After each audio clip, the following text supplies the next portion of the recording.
Welcome to another episode of Race, Culture, and the Church. I am pleased that you all are watching us again.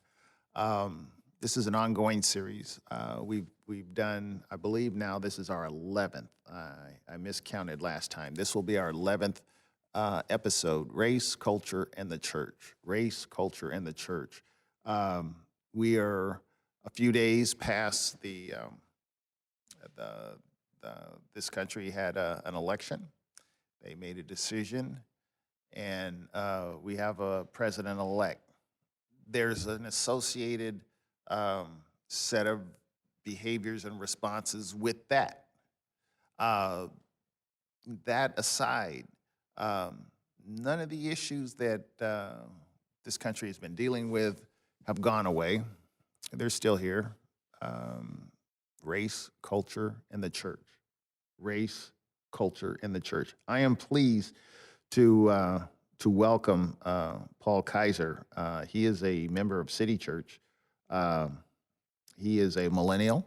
He is born in Santa Rosa, been in Sacramento 4 years, and appreciate you being open to speak to the issue of race, culture, and the church.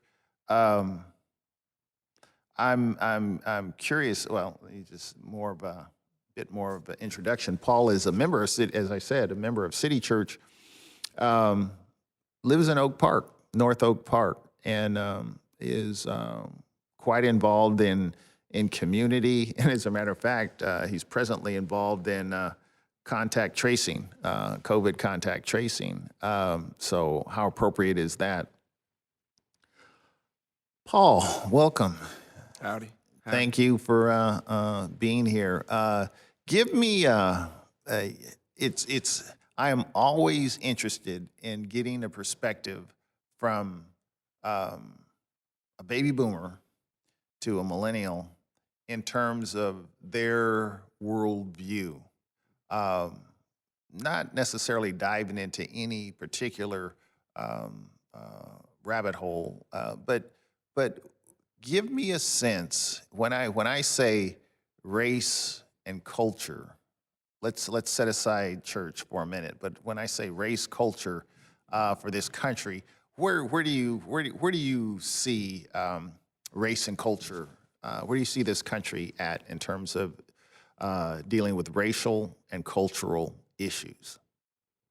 I guess I'd say when it comes to race, I think there's obvious disparities in minority communities, and the way that culture relates to that is that the people have been held down by what's considered normal.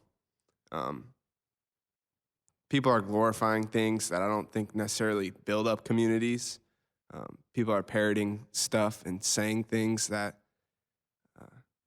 like for example, you look at minority communities and there's a particular, not obsession, but interest in having a lot of money and what that means, and showing off that money, having that big fancy car and having all kind of chains and stuff and whatnot. And that kind of translates into somebody's self-worth because they come from a place of, where they don't have a lot. And if they can get something, that kind of symbolizes in a way breaking the mold, and then they can show others, oh, I'm breaking the mold too. And it becomes like this signaling mechanism. And so I see issues with culture in that way, and the way it relates to race is, you have all these different races who do it in different have different expressions of that. And I don't know. This is just my personal take. Oh, it definitely is. It's everyone's worldview, lived worldview. You circle and are quite comfortable in a multicultural, multiracial environment. You're a millennial. I don't know if that's part and parcel of being a millennial. I think millennials have they're much more at ease than baby boomers. In navigating the waters of various races and cultures. What do you, when it comes to, you shared your perspective. When it comes to race, the folks that you, regardless of their race, if it's probably unfair, but that's all right. What do you perceive is the dominant racial view of your generation? How do you see others of your generation? How do they view race? I think that varies on who you talk to, but for the most part, the people I interact with on the day to day, they view race as something like your unique ethnic and cultural traits that should be respected and celebrated and honored, and those are what make beautiful amounts of diversity. It's like walking into like a flower garden and a rose garden, and you just see all the same color roses. Whereas opposed to like a place like Sacramento, like you said, so much diversity multiculturally and racially that there's roses and chrysanthemums and all the other flowers I don't know the names of, but they all have their own unique smell and they all bring their own unique beauty to the place you're in. So You've been the only millennial that I've spoken to for this series. So you are the canary in the coal mine, so to speak, for better or for worse. How do you, from your view, how does your generation view how my generation, baby boomers, view of race? Is there a push, or is there an acquiescence? I'm trying to embody you, to look through your eyes and how we see race. if I were to speak for my whole generation, which is hard to do, there's a meme that goes around with people my age, and it's called "Okay Boomer," and basically it's dismissing boomers. Your time is up. Whatever you just said doesn't matter. Whatever you think really doesn't matter. We're taking charge, and so the simple way to say that is "Okay Boomer." That would be the general response. And I think it stems from the fact that we have such differing responsibilities and just like a worldview perspective on life. Baby boomers have families, they have stable careers, they have kind of like a standardized mold and idealization of the way to go about daily life, what's safe, what's sensible. Whereas my generation is, you have social media stars and people who are entrepreneurial in starting a YouTube, and people get themselves up and running off the ground. And they're starting to have a distrust in going to a 4-year college and getting an education, because they see, oh, if I just post some pictures and start making content, I can become quote unquote famous celebrity. Or it might be something simpler, as in like, I can start a startup or a business, and I just need to have drive and motivation. And so these like two differing perspectives on how to go about life and achieve financial stability. Okay, so to that point, how does that view then? That is a marked difference. I'll share this. What my father, who was of the World War II generation, shared. His advice to me was, to all of my siblings also, get a good government job with benefits. That was his advice. And you're speaking of being entrepreneurial, moving on the toes of your feet, if you will, just bouncing from, responding to things in a more nimble way, dare I say, being willing to risk. I'm trying to see if there's a nexus. Is there does that translate into a lived out worldview when it comes to race and culture? Does that how does that, if at all, maybe there is no nexus, how does that shape your view on race and culture? And I'll just go ahead and say where I'm going with this is, okay, Boomer, whether we like it or not, the window of opportunity for baby boomers to be in the driver's seat of culture is closing if it has not already closed. Right. And to that end, how you and your generation sees and navigates um, the vehicle, if you will, in this thing we call life is determinative. And so that's really where I'm trying to ferret out, trying to really see where your sense, and we'll get to the church in a minute, but writ large, race and culture, millennials, hey, you know, let's be entrepreneurial. Let's pivot. Let's experiment. How does that live out racially and culturally? I get the sense, and again, I'm speaking too much, but I get the sense that as you shared, the diversity is to be celebrated, not feared. Mm. Mm. I cannot say that's been the case by and large for baby boomers. And it could be as a result of the product of coming out of the 60s, if you will, and living that experience where there's a bent towards a fear of the different. Mm. You're not like me. Your experience is not like mine. So there's a natural built-in apprehension. I'm not sensing that from millennials. Correct me if I'm wrong. No, you're right. You're right. I think it's not so conclusive. I couldn't really say it's this thing or that thing. But I guess from my point of view, I think it's being entrepreneurial like that is equitable. It's something that anybody has access to.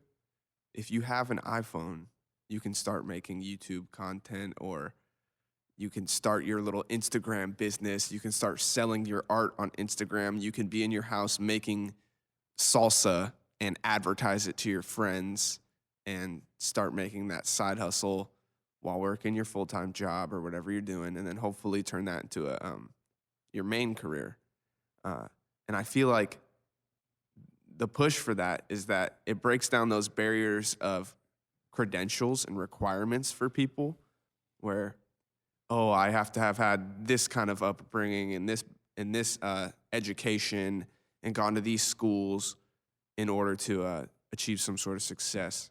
I think it kind of just breaks all those things down and allows people to really chase what they're hungry for. Am I hearing an emphasis on me and not we? I definitely think that is part of the millennial, or just Gen Z, Gen X, Y, all those. It's definitely more individual. There's a sense of a loss of community, and I think now people are kind of like clambering back to that, given all of the events that have occurred in the last year. So being the entrepreneurialism that you speak of, is it what's being celebrated? And I know this is probably difficult. What's being celebrated? My individualism or success in community? Or maybe there's a third option. I don't know. I feel like it's in the middle of those. If I were to just base it off of my small sample size of the people I follow on Instagram and the people I communicate with in community, I think it's like, hey, look at me, I did it. I'm getting it done, and I came from this background. And then at the same time, it's like, hey, it feels great to serve my community. I'm literally thinking of an Instagram post from a friend who is just making vegan tacos, and she's posting it on her Instagram, and was like, everybody tap in with me if you want vegan tacos. And after she sold however many hundreds, she sold a lot of them, she said, it felt great to serve my community. And I think people were really receptive to that. Like, yeah, we all got to eat good. And so it's kind of just in a middle area. Okay, so here's just a straightforward question. What's important to a millennial? What's important to Paul Kaiser? See, that's hard. Um, if you ask what's important to Paul Kaiser, I'm trying to please God. I'm trying to glorify God. Um, if you ask what's important to a millennial, I could not speak for everybody conclusively, but what I would say, I'm just basing it off of the data I'm getting from social media and just my interactions with people. People are hungry for meaning. They're hungry for meaning in life. And being a Christian, I know what my meaning is. I know what my purpose is. And so other people are looking for meaning in all these other different avenues. So you're bridging. You're taking me across that bridge that I was getting to. So our conversation centers on race, culture, and the church. We have, I think, a great opportunity for significance, a great opportunity for significance um, for your generation, for every generation. I could be wrong. You say that your generation is looking for meaning as as we pursue hearts and thumbs on social media.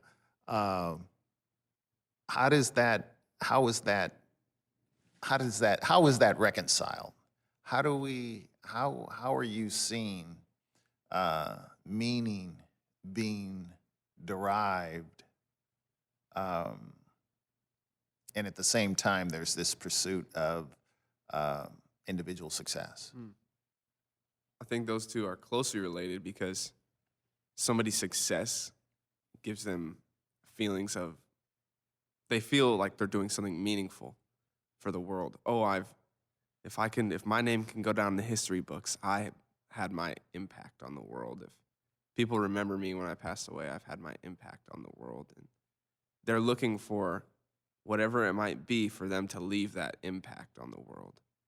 I think it's like apparent when you see how much like the previous generation was really into celebrities. Celebrities have always been a big thing. People know all the celebrities' names and the actors and actresses. And now we just have a new form of celebrities. Now being a celebrity is open to anybody once you reach 100,000 followers on whatever social media. And so everybody wants to be a celebrity in their own right. They want to be lauded and praised. And I think that, I don't mean to be like harsh, but I think it's really hollow. I don't think that there's meaning there. I think it feels good to be validated, and it feels good to have people hear your voice and feel like you're making a difference in the world in whatever way. But I don't think there's a long-lasting purpose in that. Where do you see the church in this conversation? I'm not talking about city church per se, but the church, Right. what we call the body of Christ. Right. I think it's where the two worldviews clash. It's where you have the more atheistic worldview of, I'm just a clump of cells that is kind of here without purpose, and I'm floating through the world, and I'm in an existential crisis trying to figure out what I'm doing.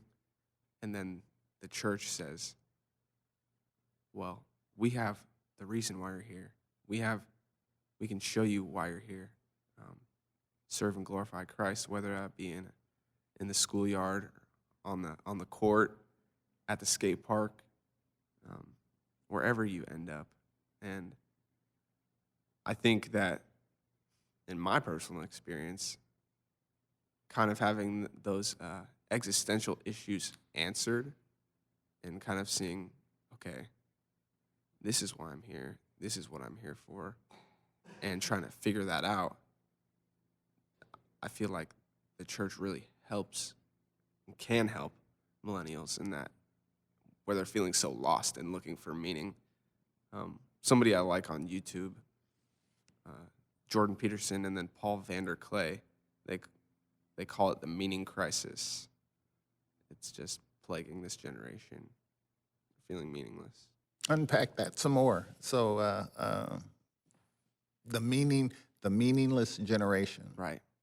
Well, like I said, it kind of stems from an atheistic worldview. If you're viewing yourself as just a clump of cells and you're just seeing that you're just determined by biological processes,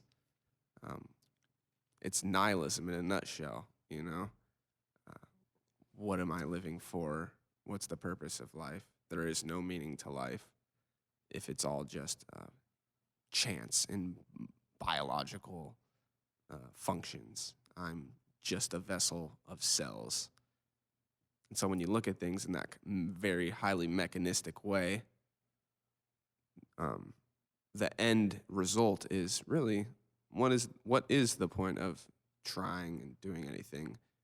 You're probably better off pursuing hedonistic pleasures just so you can get your dopamine fill, as opposed to trying to stand through some suffering and stand through some pain and face those demons, I guess you'd say, and like figure it all out, and see what comes of it in the end. And so, like I was saying, you have the Christian perspective is, yeah, you might be a clump of cells, but you're an organized clump of cells. You're a designed clump of cells. You might have some biological processes, but those serve a purpose to glorify God. And so that's where the two roads meet. And I feel like that meaning crisis is just, if I'm here, what am I here for? What am I doing? Where does, if I were to like draw a diagram, I'm envisioning an intersection. So where does the intersection of the pursuit of meaning and what I am also hearing, a generation that is probably better suited to respond in a significant way or in a meaningful way, defining a word with the word, a meaningful way to provide meaning. What does that look like? What does that look like? What are those interactions? I think one thing that stands out to me, maybe I'm answering the question wrong, but we'll find out when I'm done. Or not. Is that social justice provides an avenue for meaning for people. People want to see things done right. They want to see justice distributed. They want to see equity and equality for people. We have this, it's written into our programming that we want to see that. And I feel like that's why there's so much vigor and passion for it, especially among people my age group, because it provides meaning in their lives. They're like, I'm serving something that's bigger than myself, and this is the way I can do it. And so whatever their practice might be, whether it's posting on Instagram or going out and participating in their community and participating in protests, it provides that sense of meaning that they're looking for. Okay, my life's more important than, in my example, when I used to be a barista. My life's more important than shucking out almond milk lattes every morning. I can do something that has a broader impact on the world. And so I feel like that's why social justice has been so, people are really hopping on that bandwagon because it provides that sense of meaning. Race, culture, and the church. Race, culture, and the church. It sounds like you've given the address to a destination your generation can drive to. Let me go out on a limb. I don't think your generation is putting the church, quote unquote, in their GPS. I hear what you're saying. The racial, social justice pursuit. How do we get there? How do we make that? How do we get that trifecta? How do we get the church into that picture? It's challenging. Um, from what I'm seeing and from what I've experienced, more traditional methods don't seem to hold water. Um, telling people it's sad, you know, telling people Jesus loves them doesn't really click that button for them because it's become an old adage. It's become said over and over again. It's lost its meaning. It's lost its kick. And I couldn't answer that question, but from what I've seen in my life and what I've seen really impact me, what really shook me up when I was really anti-God, when I was really an adamant enemy of the church, was people expressing love to me that were Christians, like an unnecessary amount of love that it made me uncomfortable. I remember I had this friend when I worked at Pete's Coffee, Phil, and that was one of the first things he talked about. Was just, yeah, I go to church, this and that. And I was like, that's cool. I respect that. I respect that. And I remember I was just going through a lot of rough times. I didn't have a mattress, and I was sleeping on my couch. I had a couch, and he kept bugging me about buying me a mattress, and he kept checking in on me constantly to the point where I started ignoring him, and he got the memo and stopped, contacting me. But it actually messed with my head a bit. I was like, why is this guy loving on me like this? Why is this guy loving on me like this? And I see that kind of action where you really are loving people through Christ. Um,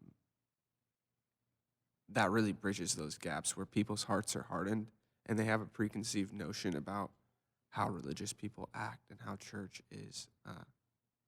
They're judgmental and they just want to tell me what not to do, and they just want to set up rules.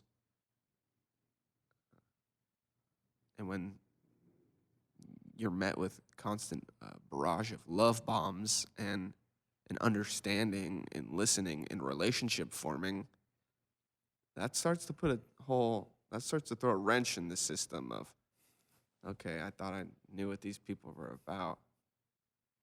And so I feel like along my path, those were the things that really started to take me aback. And then I'll add another little thing quickly is that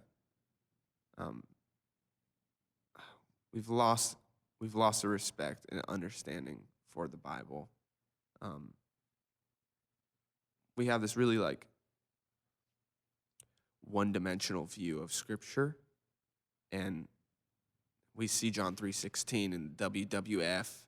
Like they're holding the signs and or at the baseball game. People don't realize that word is living, that word is breathing, how unbelievably complex the Bible is. And when I started to get interested in Christianity and I started to listen to a couple different people just describing the depth of this book.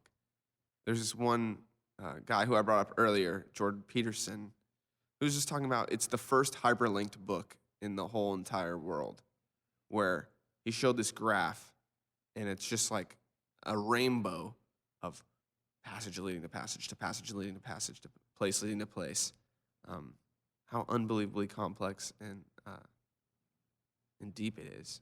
And so we're often presented with this one-dimensional reading of it where, oh, okay, it says don't do this, then I can't do that.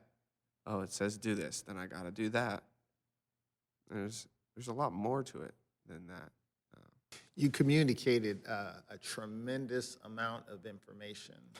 I mean that with all sincerity, both a passion and a depth.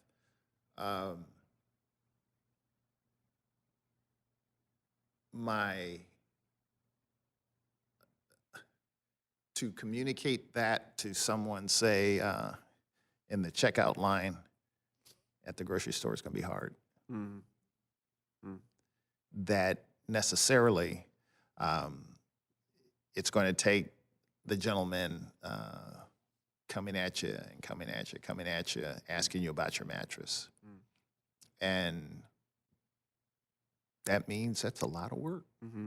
It's relationship building.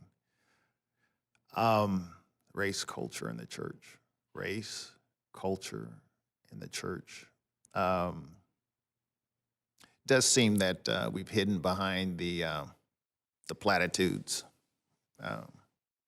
John 3:16 held up at the end in the end zone of a football game, being wagged back and forth. Okay, that's them again. Mm-hmm. But to live out in such a way that it leads to transformation, that's a lift. It's a heavy lift, and dare I say, a lift that we've been called to pursue. What does that look like now, today, in 2020, for Paul Kaiser? How are you living out that race, culture, and church trifecta in such a way that leads to transformation? Because again, I encourage everyone to look at all our, to view our prior podcasts, how we've gotten to this point. But somewhere along the line, I know I've said it multiple times, we're good at swatting at flies, or swiping, waving our hand at smoke. We're less willing, probably willing to deal with what's attracting the flies, what's causing the fire. And let's just wave at the smoke. Let's just move the smoke away. Well, you've got a 4-alarm blaze over here. You need to deal with that. Well, that's okay. Let me just wave the smoke or shoot the fly. So what is Paul doing? I remember tackling that question. The two things that stood out to me are being in the world but not of the world, and the way Jesus interacted with people around him, whether it was prostitutes or taxpayers. He sat down with them. He broke bread with them. He developed relationship with them. And I think that's the avenue that I see evangelism most effective. And it doesn't even come out of that intention of it being evangelism. It really, We're so polarized right now, right? Mm. We're so polarized right now, even in the confessing body of Christ. 80% of one group bet on this pony. 80% of another group bet on the other pony. We, the church, the confessing church. I won't even say the church. Christ will ultimately determine who is the church. But at least those that are confessing, that are running under the banner of the church, we don't see the world even close. So when you engage the tax collector or the prostitute,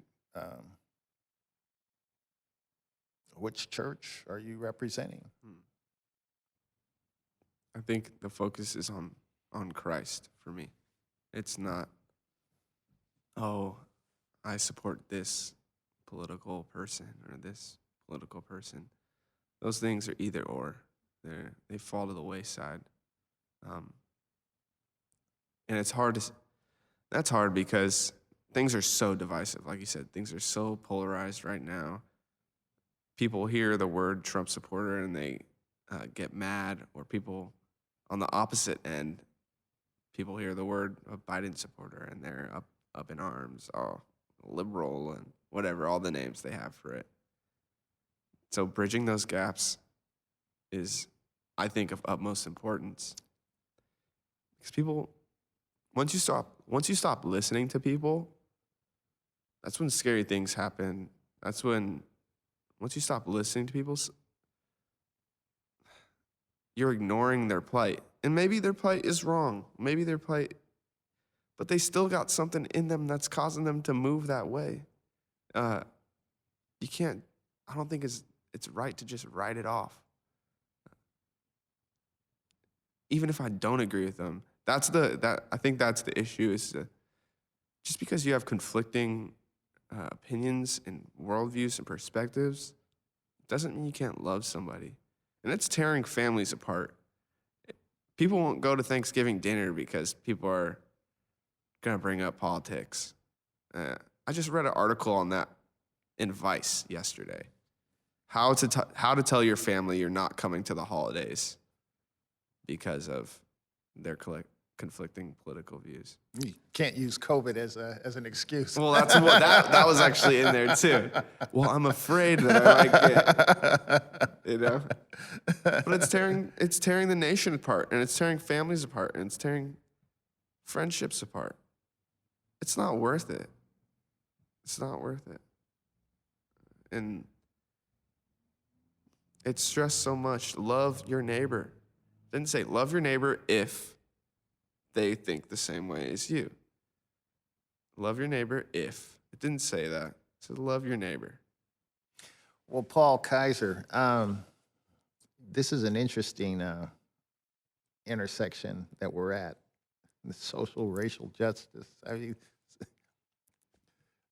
I'll say this, and I think we should draw our conversation to a close. And I invite our audience to explore all of our podcasts. When I was going through seminary, they had a component of our study that dealt with social justice. And one of the things that I challenged, I don't recall the professor, not that it really matters, or I would even say his name if I knew. It seemed that social justice, as it was being presented even in seminary, was a and one to the overall conversation related to Christianity. Oh yeah, and there's this thing called social justice. And as I challenged the class and challenged him, social justice isn't an and one. It's not an adjunct to the gospel. It is the gospel. Right. It is at the very heart of the gospel. Right. Unfortunately, I'm pretty confident of this, that's the root of our divergence within the confessing body of Christ.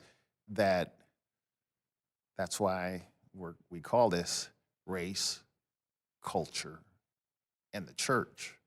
That if we see social, racial issues as tangential to our faith, then others will pick up that banner, millennials, and run in pursuit of attempting to resolve that, but do it in such a way that, as well-meaning as they may be, it will be an incomplete solution, because at least we profess we know the keeper of truth, and we know the one that will give ultimate victory and ultimately right all of the wrongs. I'm done. Last word, Paul Kaiser. Last word, race, culture, and the church. What you said reminds me of this one gentleman. Can't remember his name, but you've probably seen him on YouTube if you spend too much time on YouTube. I try not to. I really do. I really do. He's this guy who he's an African-American gentleman who is going and having conversations with people in the Ku Klux Klan and befriending them. Wow. And because of his building a relationship with those people, a lot of them stepped down from their positions in the Ku Klux Klan and rejected it, rejected what they were indoctrinated with. Because he was willing to have a conversation with them. Exactly. And he actually formed friendships with those guys. And it just makes me think, you can't be afraid to do that stuff. You can't be afraid to take those risks and talk to folks who you probably don't want to talk to. Maybe it's not in your best interest to talk to. You never know how God could use that. Yeah, I'll leave it there. Well, again, Paul, thank you so much. I want to again invite everyone to view our podcast, subscribe, Google Play, iTunes, and we invite you to be a part of this conversation, race, culture, and the church. Again, Paul Kaiser, thank you so much. My pleasure.